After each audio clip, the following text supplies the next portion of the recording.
دلاتے بھی ہیں، غوث پاک کھلاتے بھی ہیں۔ اب تیسری بات، صرف اس محلے کے لوگ اس پنڈال میں نہیں ہیں، قرب و جوار سے آئے ہیں، دور و دراز سے آئے ہیں۔ تو آج اس پنڈال میں غوث پاک نے اپنے ماننے والوں کو ایک پنڈال میں جمع کر کے یہ بتا دیا ہے کہ غوث پاک رضی اللہ تعالیٰ عنہ کے ماننے والے، وہ خواہ بخاری کے ہوں، نندورہ کے ہوں، آس پاس گاؤں کے ہوں، غوث پاک کے نام پر جس طرح آج ایک پنڈال میں جمع ہو سکتے ہیں، ایسے ہی جب جب ضرورت پڑے گی تو غوث کے نام پر ہم یہ نہ دیکھیں گے کہ بخاری کے ہیں، ہم یہ نہ دیکھیں گے کہ یہ نندورہ کے ہیں، ہم یہ نہ دیکھیں گے کہ یہ کسی اور گاؤں کے ہیں، ایک ہی ساتھ میں کھڑے ہو گئے محمود و عیاض، نہ کوئی بندہ رہا نہ کوئی بندہ رہا۔ سبحان اللہ، سبحان اللہ، ماشاء اللہ۔ جب ضرورت پڑے تب غوث پاک کے نام پر، رسول پاک کے نام پر جمع ہو جاؤ اور آپس کی خدورتیں، نفرتیں دلوں سے نکال دو، اس لیے کہ اولیاء کرام کی محفلیں نفرتیں نہیں سکھاتی ہیں۔ ہندوستان کے سرزمین پر تمام مزارات یہ پیغام دے رہے ہیں، خواہ وہ اجمیر شریف ہو کہ چھوچا شریف ہو، بریلی شریف ہو، مہریرہ شریف ہو، تاج الدین اولیاء کا آستانہ ہو، تمام آستانے یہ بتا رہے ہیں کہ اس آستانے پر خالی مسلمان نہیں جاتا، اجمیر غیر مسلم بھی جاتا ہے، سکھ بھی جاتا ہے، پنجابی بھی جاتا ہے، تمام دھرم اور مذہب کے ماننے والے بزرگوں کے آستانے پر جا کر کے یہ بتا رہے ہیں، اولیاء کے آستانے سے نفرتیں نہیں بانٹی جاتی ہیں، محبتیں بانٹی جاتی ہیں، پیار بانٹا جاتا ہے، عشق تقسیم ہوتا ہے۔ اس لیے اولیاء کے آستانے یہ بتا رہے ہیں کہ اولیاء کے مزارات کی شان یہ ہے۔ ایک جملہ دے رہا ہوں، جس طرح آسمان کی زینت تاروں سے ہے، ایسے ہی زمین پر زمین کی زینت اولیاء کے مزاروں سے ہے۔ بے شک، سبحان اللہ۔ اولیاء کرام کے آستانے پر ہر دھرم کے لوگ جا رہے ہیں، اور جا کر کے ہر دھرم کے لوگ جا کر کے اجمیر ہو، بریلی شریف ہو، جا کر کے وہ واپس آتے ہیں اور یہ پیغام ملتا ہے کہ مذہب اسلام اور اسلام کے ماننے والے اور جو بزرگان دین ہیں ان کی بارگاہ سے پیار تقسیم ہوتا ہے، محبتیں بڑھتی ہیں۔ جب غوث پاک کا لنگر ہوتا ہے تب ہم صرف محلے کے لوگوں کو نہیں کھلاتے، دوستوں کو نہیں کھلاتے، بلکہ گلی سے گزرنے والا وہ کسی بھی مذہب کا ہو، جب لنگر چلتا ہے تو غوث کے نام پر لوگ لنگر کھاتے ہیں۔ گویا لنگر سے بھی پتا چلتا ہے کہ غوث کا لنگر صرف پڑوسی نہیں کھائے گا، میرے غوث جسے چاہتے ہیں اسی کو اپنا لنگر کھلاتے ہیں۔ اس لیے کہ کچھ لوگ کہتے ہیں کہ ہم فاتحہ کا نہیں کھاتے، کوئی جھگڑا نہیں، مت کھاؤ، مگر ایک آئینہ ان کو دکھا دو۔ کتابوں میں ہے، حدیث شریف میں ہے کہ جس کھانے پر بسم اللہ شریف پڑھ دیا جائے، جس کھانے پر بسم اللہ الرحمن الرحیم پڑھ دیا جائے وہ کھانا شیطان نہیں کھاتا۔ پتہ چلا بسم اللہ شریف پڑھی جائے تو کھانا شیطان نہیں کھاتا۔ تو جس کھانے پر سورہ فاتحہ پڑھی جائے، جس کھانے پر سورہ اخلاص پڑھی جائے، جس کھانے پر سورہ فلق پڑھی جائے، جس کھانے پر سورہ ناس پڑھی جائے، جس کھانے پر سورہ فاتحہ پڑھی جائے، جس کھانے پر سورہ البقرہ شریف پڑھی جائے، جس کھانے پر درود شریف پڑھا جائے، اگر کوئی نہ کھائے تو سمجھ جانا کون نہیں کھا رہا ہے، نہ کھائے تو سمجھ جانا کون نہیں کھا رہا ہے۔ اور میں تو کہتا یہ منہ اور مسور کی دال کھاتے ہیں تیرے در کا، پیتے ہیں تیرے در کا، پانی ہے تیرا پانی، دانا ہے تیرا دانا، غوث پاک جسے چاہتے ہیں اسی کو کھلاتے ہیں، سب کو نہیں کھلاتے ہیں۔ اور ایک بات سنو، یہی ہندوستان ہے، مہاراجہ رنجیت سنگھ کا دور حکومت، ایک نام کا مسلمان ولیوں کو نہیں مانتا تھا، پڑوس میں غیر مسلم رہتا تھا، اس غیر مسلم کی بیوی پر اسلام نہاد کا دل آ گیا.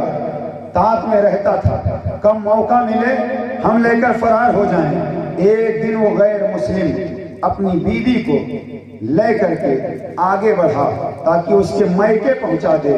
اسلام نہاد مسلمان نے گھوڑے پر بیٹھ کر کے پیچھا کیا اور کچھ دور جانے کے بعد پڑوس میں رہنے والے وہ غیر مسلم سے کہا کہ آپ پیدل لے جا رہے ہو اپنی شریک زندگی کو میرے گھوڑے پر بٹھا دو, میں اس کے میکے پہنچا دوں گا.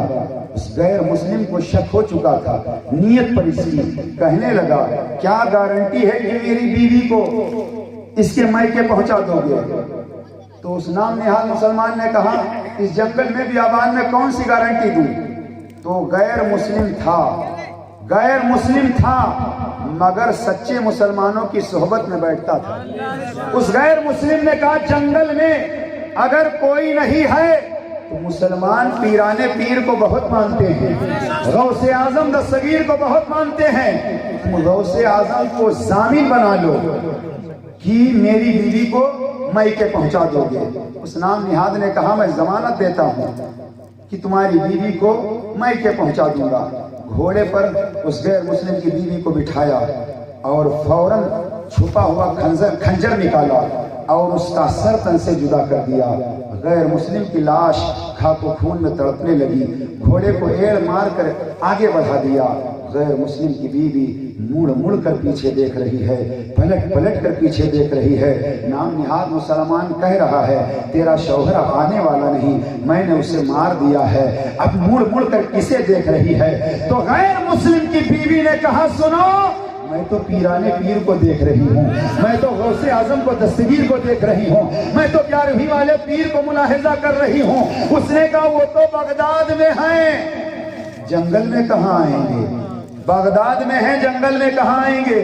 غیر مسلم کی بیوی نے بول دیا میرا یقین ہے غوث آئیں گے, میرا یقین ہے پیرانے پیر آئیں گے, میرا بھروسہ ہے روشن ضمیر آئیں گے. حضرات تاریخ بتاتی ہے مڑ کر کے وہ دیکھتی رہی. اتنے میں اس نے دیکھا 2 گھوڑے پر سوار بزرگ آ رہے ہیں اور آتے ہی ایک بزرگ نے اس کا سر تن سے جدا کر دیا جو نام نہاد مسلمان تھا, اور دوسرے بزرگ گھوڑے سے اترے. وہ غیر مسلم جس کا سر الگ پڑا تھا, دھڑ الگ پڑا تھا, آگے بڑھے قم باذن اللہ کہا, سر کو لگایا. وہ غیر مسلم اٹھ کر کھڑا ہو گیا, مسکرانے لگا, بیوی کو ساتھ میں لیا, گھر پہنچ گیا. علاقے میں ہنگامہ مچ گیا کہ اس نام نہاد مسلمان کا گھوڑا فلاں غیر مسلم کے قبضے میں ہے. گھر والوں نے رپورٹ کر دیا, مقدمہ دائر کیا گیا جج کے سامنے. جب لوگ پہنچے تو اسی علاقے کے ایک بزرگ جن کو گل محمد کے نام سے لوگ جانتے تھے, اس عورت نے کہا ایک بزرگ کو تو میں پہچانتی ہوں جو میرے علاقے کے تھے.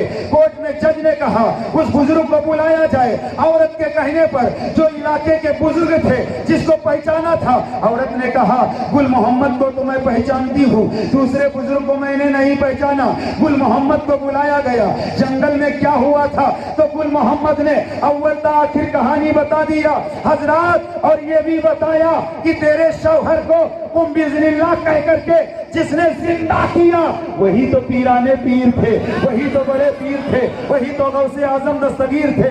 حضرات توجہ, ایک جنگل میں غوث اعظم کو غیر مسلم کی بیوی نے پکارا تو غوث نے یہ نہیں دیکھا پکارنے والی غیر مسلم ہے, میرے غوث نے یہ دیکھا آواز دینے والی کون ہے, پکارنے والی کون ہے. ارے جب ایک جنگل میں غوث اعظم بغداد سے مدد کے لیے آ سکتے ہیں تو توحید رضا کا جملہ دل کی تختی پر نوٹ کرو. ارے جب بچانے کے لیے بغداد سے جنگل میں غوث آ سکتے ہیں تو ننورہ میں بخاری میں غوث آنا چاہے تو آ سکتے ہیں. سبحان اللہ, ماشاء اللہ.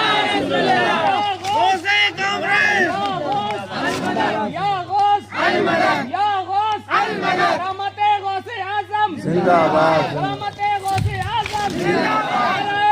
تکبیر, رسالت, غوث اعظم کو پکار کر کے تو دیکھو، مدد کے لیے یاد کر کے تو دیکھو، آواز دے کر کے تو دیکھو، اور غوث پاک کی محفل میں آنے والوں تم خوش نصیب ہو، اس لیے کہ غوث اعظم کے قبضے میں اللہ نے لوگوں کے دلوں کو دے دیا ہے۔ علی بن حیدی کہتے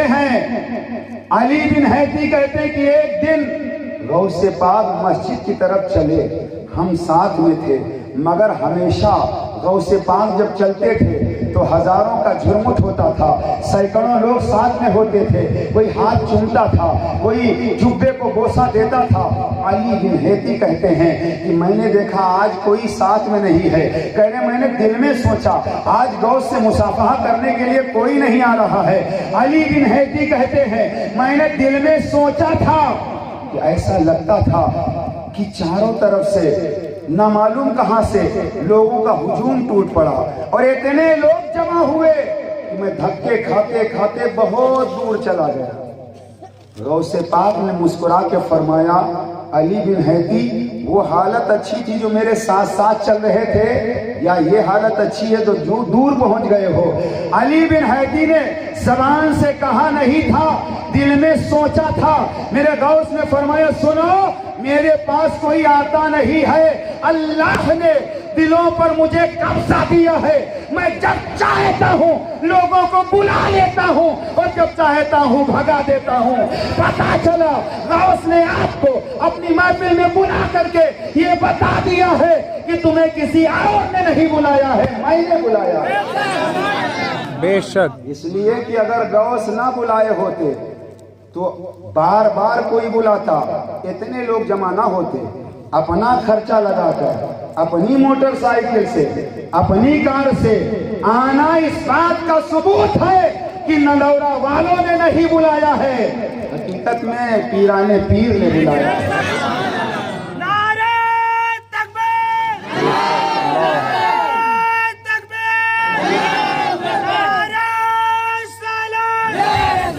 سبحان اللہ۔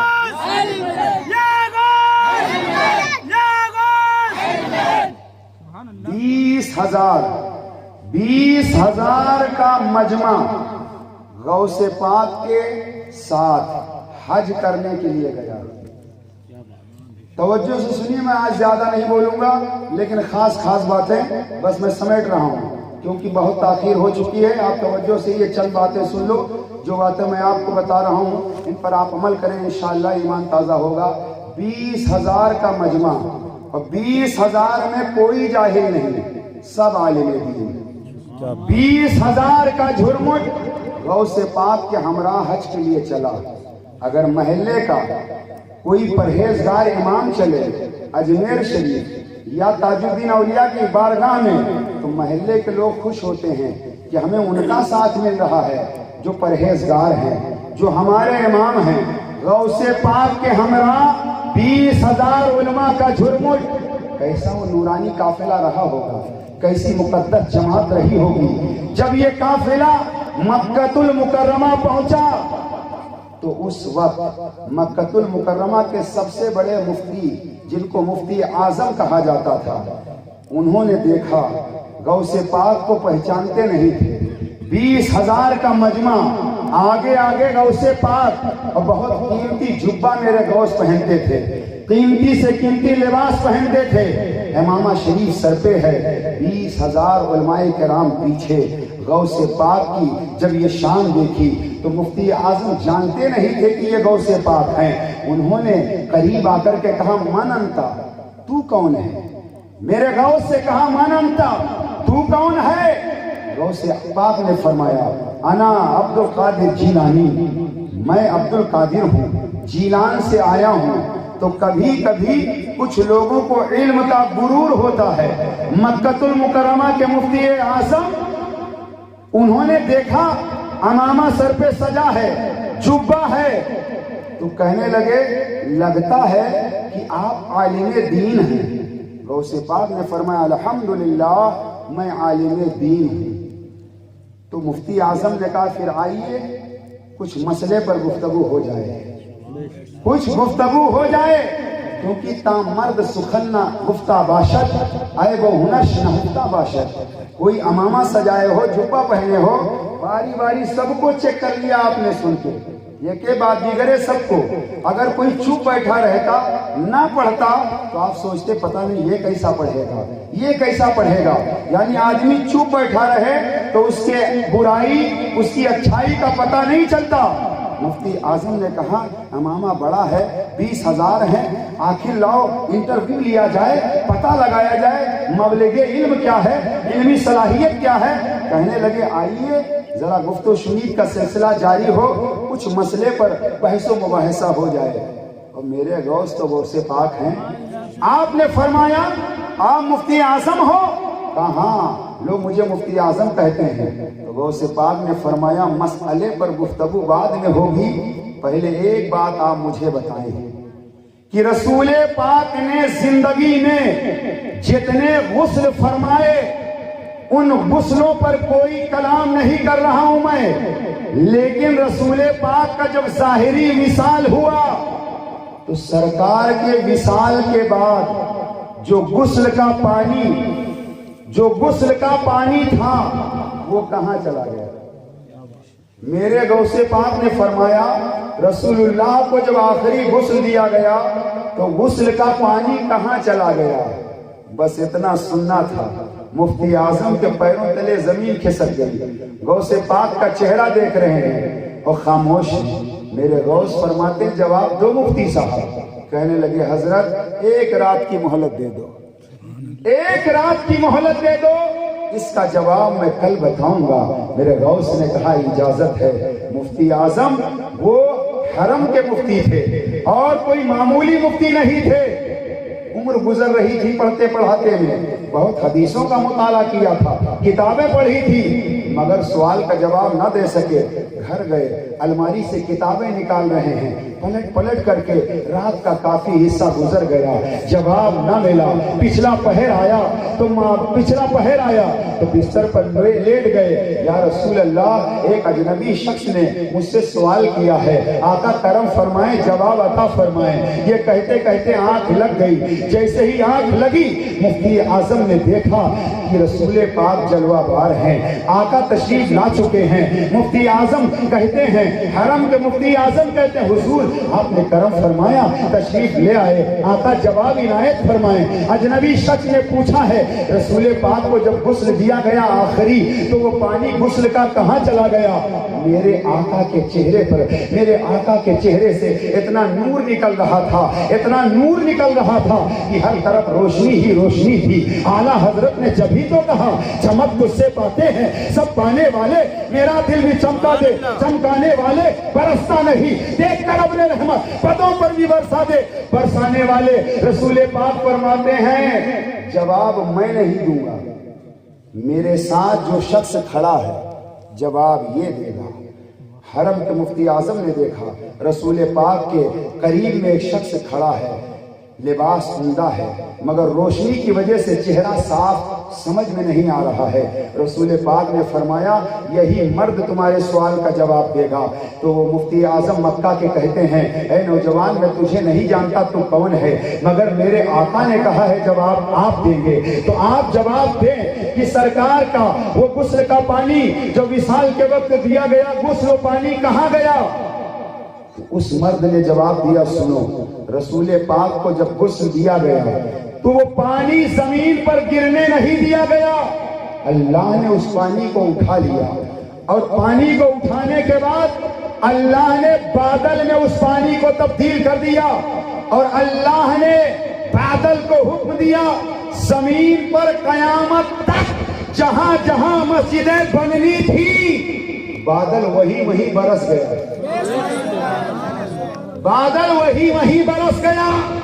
تو جہاں جہاں غسل کا وہ قطرہ بادل کی صورت میں برسا وہاں مسجد بنی ہے, اور جہاں وہ قطرہ گرا ہے قیامت سے پہلے اس جگہ مسجد ضرور بنے گی.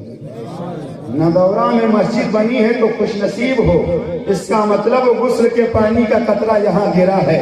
بخاری میں مسجد بنی ہے تو اس کا مطلب وہ قطرہ وہاں گرا ہے. حضرات یہ جب جواب سنا تو سن کر کے مطمئن ہوئے، آنکھ کھل گئی، آنکھ کھلی، سیدھے حرم میں تشریف لائے، غوث پاک کو تلاش کیا، ملاقات ہوئی، مگر آج میرے غوث پوچھ نہیں رہے ہیں، سوال نہیں کر رہے ہیں۔ گفت و شنید کا سلسلہ جاری، اور مفتی اعظم بار بار چاہ رہے ہیں کہ غوث پاک پوچھیں، کیونکہ اب تو جواب معلوم ہو چکا ہے، اور جب کسی کو جواب معلوم رہتا تو خود بدی رہتی ہے، کوئی پوچھے نہ پوچھے خود ہی بتانے کے لیے آدمی تیار رہتا ہے۔ تو غوث پاک رضی اللہ تعالیٰ عنہ نے جب پوچھا نہیں تو مفتی اعظم کہنے لگے، اجنبی شخص کا جو آپ نے سوال کیا تھا، ہاں ہاں، غوث پاک نے فرمایا ہاں ہاں، جواب لے آئے ہو؟ کہا ہاں جواب لے آیا ہوں۔ کہا کیا ہے جواب؟ کہا سنو، جواب یہ ہے کہ رسول پاک کے وصال کے موقع پر جو غسل لیا گیا وہ پانی اٹھا لیا گیا اور بادل کی صورت میں تبدیل کر دیا گیا، جہاں جہاں بادل کا قطرہ گرا وہاں وہاں مسجد بنی ہے، اور قیامت تک جہاں گرا ہے نہیں بنی وہاں مسجد بنے گی۔ تو غوث پاک نے فرمایا کس کتاب میں پڑھے ہو؟ یہ جو بتا رہے ہو کس کتاب میں پڑھے ہو، حوالہ کیا ہے؟ تو کہنے لگے کہ رات میں اللہ کے رسول صلی اللہ علیہ وسلم تشریف لائے تھے، آقا نے بتایا ہے؟ کہا نہیں، آقا نے نہیں بتایا ہے۔ تو میرے غوث پاک فرماتے ہیں آگے کا پورا واقعہ میں بتاؤں یا تم بتاؤ گے؟ میں بتاؤں یا تم بتاؤ گے؟ تو کہنے لگے آپ ہی بتائیں۔ تو غوث پاک نے فرمایا جب آپ نے آقا سے پوچھا تو آقا نے فرمایا میرے پاس جو کھڑا شخص ہے اس سے پوچھو، اس کا چہرہ تم دیکھ رہے تھے سمجھ میں نہیں آیا روشنی کی وجہ سے، ہاں کپڑا تم نے پہچانا اس کلر کا کپڑا تھا؟ کہا ہاں۔ تو غوث پاک نے فرمایا میں ہی تو تھا، میں ہی تو تھا۔ یہ غوث پاک کا مقام ہے، یہ غوث پاک کا مقام ہے۔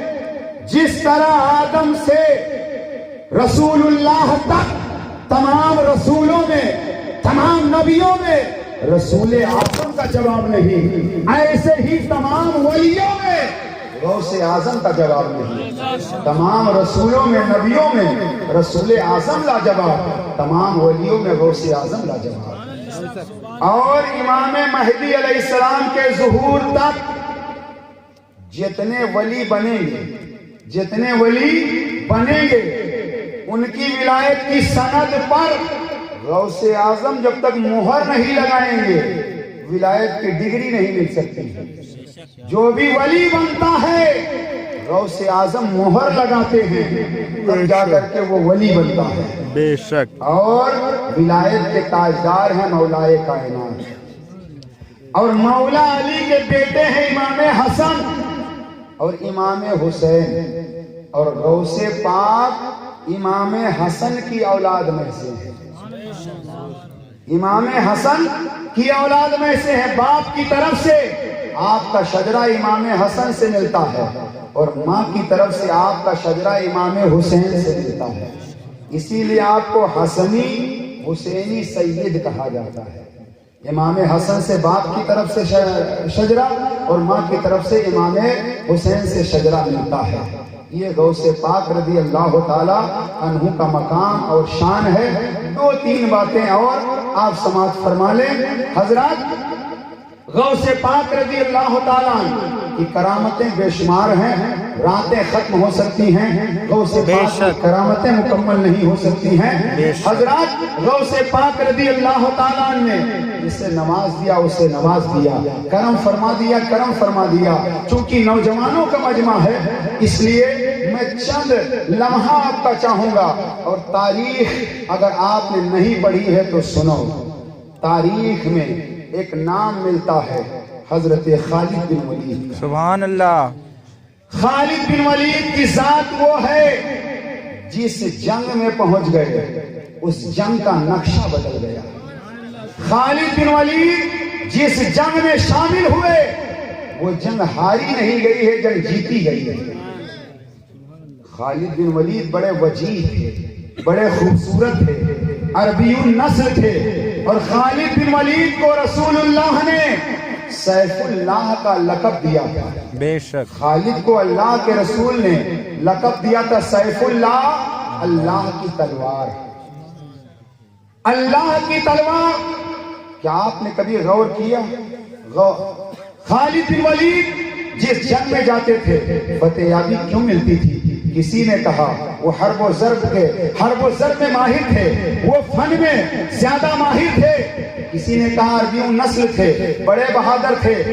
لیکن آؤ میں آپ کو بتاؤں، خالد بن ولید کے ایک دوست جن کا نام ہے اسود کہتے ہیں کالے کو، اور ان کے دوست جو اسود تھے وہ حبشہ کے تھے، بہت کالے تھے، لیکن ان کی مجاہدانہ کردار کا عالم یہ تھا کہ میدان کارزار میں لوگ زرہ پہن کر جنگ کرتے تھے، لوہے کا لباس پہن کر جنگ کرتے تھے، مگر حضرت خالد بن ولید کے دوست حضرت اسود میدان کارزار میں جب اترتے تھے تو لوہے کا لباس نہیں، اگر بدن پر کرتا ہوتا تھا وہ بھی اتار دیتے تھے، اور میدان کارزار میں بدن سے کپڑا اتار کر کے ننگی پیٹھ لڑا کرتے تھے، بے شک پورے کپڑے اوپر کے اتار دیتے تھے اور تلوار چلاتے تھے، اور خالد بن ولید کے ارد گرد رہ کر کے تلوار چلاتے رہتے تھے۔ کسی نے کہا اے اسود خالد بن ولید کے ارد گرد تلوار کیوں چلاتے ہو؟ تو کہا سنو، رسول اللہ نے جب سے کہہ دیا خالد اللہ کی تلواروں میں سے ایک تلوار ہے، مجھے خالد سے پیار ہو گیا ہے، ارے میں خالد کے ارد گرد اس لیے لڑتا ہوں، میں جانتا ہوں خالد کے لوگ دشمن ہیں، خالد کو مارنا چاہتے ہیں، شہید کرنا چاہتے ہیں، مگر اسود خالد کے ارد گرد اس لیے لڑتا ہے کہ خالد کے نام پر اسود جان قربان کر دے گا، مگر اللہ کی تلوار کو جھکنے نہیں دے گا، اللہ کی تلوار کو ٹوٹنے نہیں دے گا، اللہ کی تلوار کو ٹوٹنے نہیں دے گا۔ اسود کہتے ہیں ایک مرتبہ جنگ زوروں پر تھی، تلوار چل رہی تھی، تیر اور تلوار چل رہے تھے، اور سر گاجر اور مولی کی طرح کٹ کٹ کر کے گر رہے تھے، ہوائیاں اڑ رہی تھی۔ اسود کہتے ہیں اتنے میں میں نے دیکھا خالد بن ولید اپنے گھوڑے سے نیچے اتر گئے اور زمین پر کچھ ڈھونڈنے لگے، کچھ تلاش کرنے لگے۔ اسود کہتے ہیں میں نے آواز دی خالد یہ کیا کر رہے ہو؟ دشمنوں کا نرگاہ ہے، تلوار چل رہی ہے، سر اڑ رہے ہیں، سر کٹ رہے ہیں، خالد یہ کیا کر رہے ہو؟ دشمن حملہ کر دیں گے، جان چلی جائے گی۔ خالد بن ولید کہتے ہیں اسود تم اپنا کام کرو، میں اپنا کام کر رہا ہوں۔ اسود کہتے ہیں خالد میں سمجھتا تھا بڑے ذہین ہو، بڑے عقل مند ہو، مگر آج پتا چل گیا کہ تلواروں کی برسات میں تم کو زمین پر تلاش کر رہے ہو۔ خالد جلدی بولو زمین پر کیا گر گیا ہے؟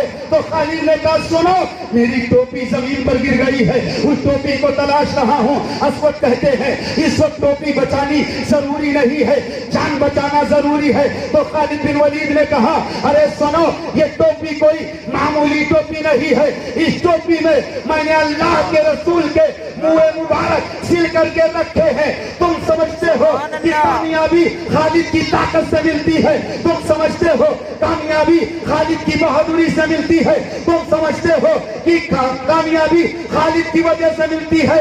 ارے اللہ کی قسم خالد کی بہادری کی وجہ سے نہیں، ارے فتح یابی ملتی ہے رسول اللہ کے منہ مبارک کی وجہ سے۔ اللہ اکبر، یا رسول اللہ، یا رسول اللہ، ماشاء اللہ، المدد یا غوث نعرہ تکبیر، اللہ اکبر، اہل سنت زندہ باد، اہل سنت زندہ باد، تکبیر، اللہ اکبر، رسالت۔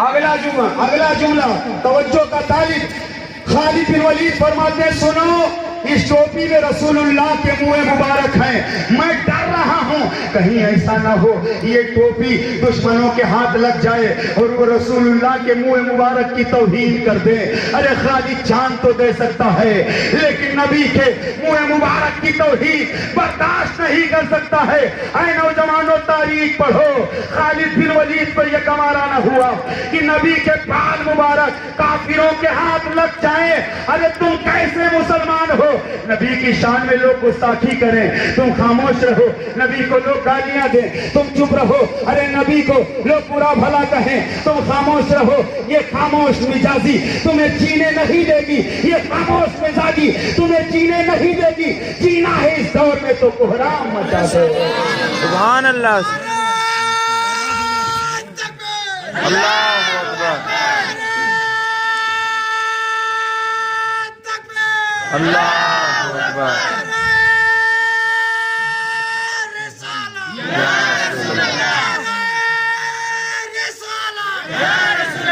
کرکٹ کا میدان دیکھنے والا میدان کارزار کو کیا سمجھے گا؟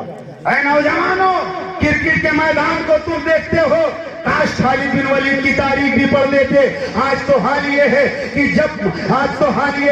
کہ جب میچ ہوتا ہے تو ہزاروں لاکھوں روپیہ بلکہ کروڑوں روپیہ سٹے کے نام پر لوگ قربان کر دیتے ہیں، اور سٹا لگا کر کے کوئی کہتا ہے یہ جیتے گا، کوئی کہتا ہے وہ جیتے گا، مگر اس کا الٹا ہوتا ہے۔ کبھی وہ چوکے سے ماری جاتی ہے، کبھی چھکے سے ماری جاتی ہے۔